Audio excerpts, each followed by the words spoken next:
Hello. हाँ रमेश। हाँ क्या हाल चाल है? अरे यार वो बोले थे जो उसको फोन किया था आने के लिए। क्या? हाँ हम तो अभी ऑफिस में हैं, भेज दो उनको ऑफिस में। ठीक है हमको निकलना भी है। Okay bye.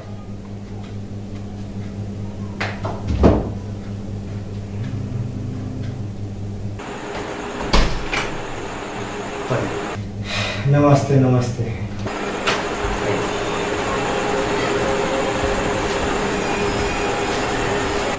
हुजूर, हमारे गांव में स्वच्छता गढ़ाई लोग आकर शौचालय बनाने के लिए कहते हैं। बहुत तंग कर दिए हैं हुजूर, और कहते हैं तुम लोग शौचालय बना लो तो सरकार 12,000 रुपया इनाम देगी। अच्छा हुजूर, शौचालय बनाने के बाद पैसा मिल तो जाएगा ना? कहीं ऐसा ना हो जाए कि हम लोग कर्जा लेकर शौचालय बना लें और पैसा भी ना मिले क्या? ठीक है। बस बस हुजूर, आप बोल दिए, हम लोगों को विश्वास हो गया। अब हम लोग बेफिक्र होकर शौचालय बनाएंगे। हाँ, क्या? हाँ। प्रणाम। नमस्ते नमस्ते। और हम लोग चलते हैं। ठीक।